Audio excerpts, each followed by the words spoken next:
Hey, welcome to Leading Edge Performance. My name is Scott Armstrong, and I'm here with my 2015 Corvette Z06.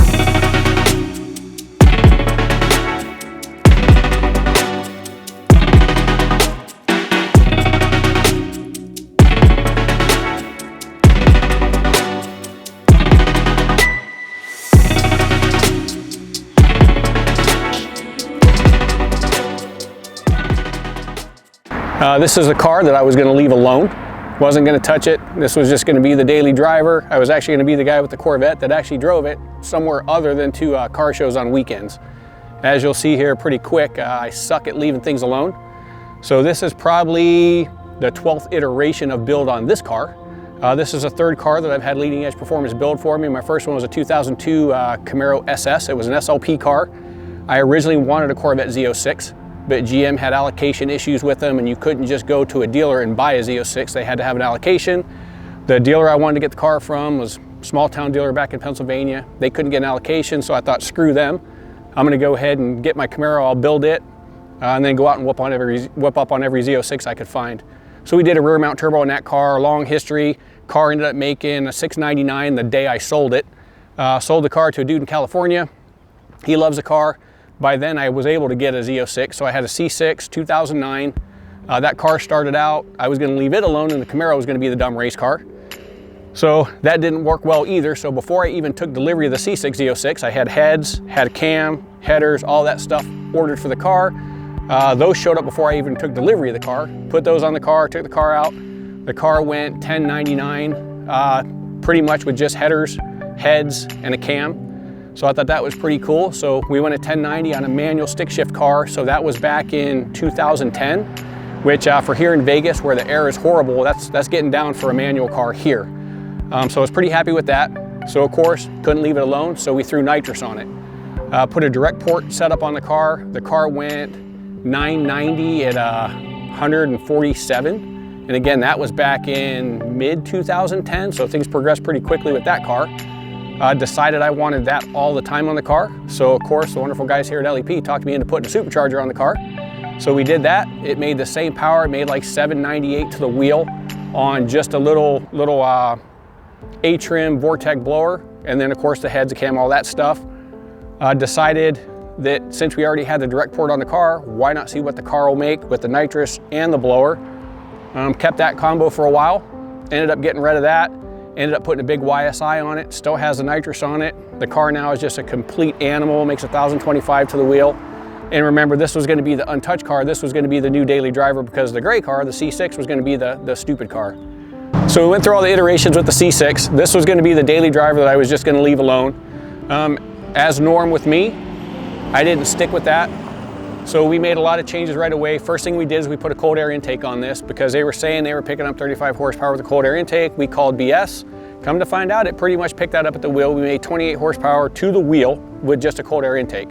So we did that to it, put a good tire on the car, drag radial, took it out to the drag strip here in Vegas on one of our better air nights, which here a good air night, the DA is probably 2,500 to 2,800 feet. So the air here is pretty horrible. It's a pretty humbling place if you want to try and go fast.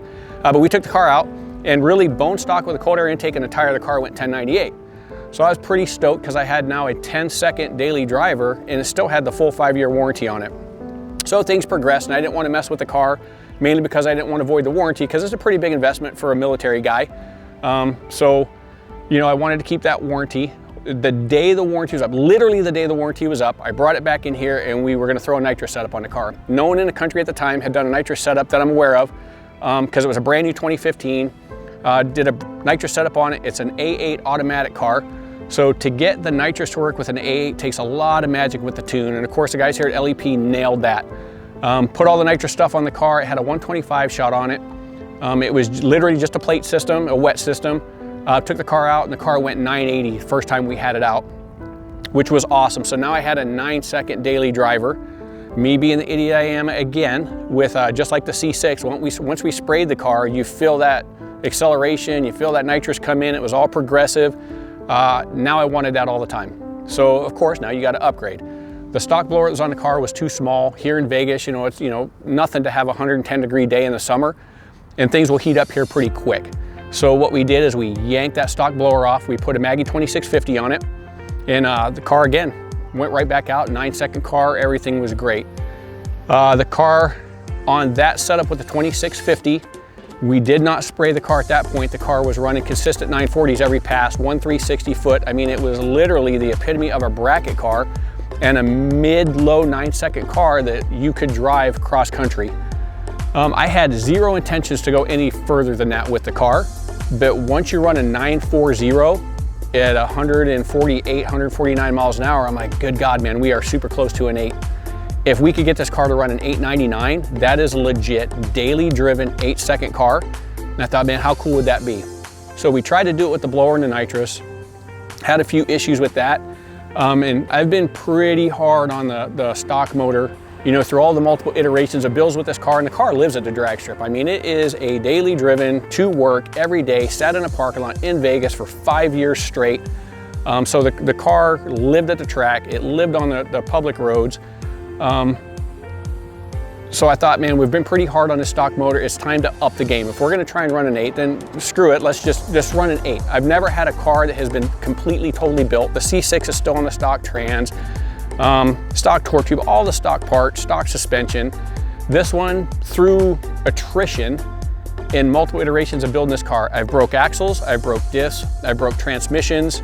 The only thing I think that I did not break was the motor. So it made sense, let's yank that stock motor out. While it's still valuable, I can still get something out of it. And we put a Thompson Motorsports 427 in it with the same 2650. The nitrous is on the car, but it's not hooked up. The car is making over 1100 to the wheel, and it still has the factory exhaust on it. So if you want a true sleeper, if you can call a Corvette a sleeper, which I like to do that just because it's fun, but the car is a true sleeper. It's quiet. It's well-mannered. You could literally put your spouse, your mom in the car, drive from Las Vegas to Florida, have dinner, drive back, air-conditioned, heated seats, XM radio, power windows, no roll cage, no parachutes, no race car crap that you could tell, and literally drive it from dinner to the track, run an 8-second quarter mile here in Vegas in garbage air, and then drive the car home after you get kicked out for going too fast. So that was my ultimate goal with the car. The car is there now. The car is done, is built, is set up. We're literally waiting for a track day where the track is open so we can take it out. You'll see I've already invested money with the state of Nevada on this 8-second thing, so I'm 100% committed. The guys at Leading Edge Performance have been behind me the whole way. When you see the car, the way the car is put together, is built, you would not know anything has been done to the car. I mean, the car literally looks like it came from GM this way. So super anal retentive. They've been like that with every car that I've had here in every iteration of build. It's just amazing, the attention to detail, the work ethic they have, and they always under promise and over deliver. And in the performance car world, that's very hard to find.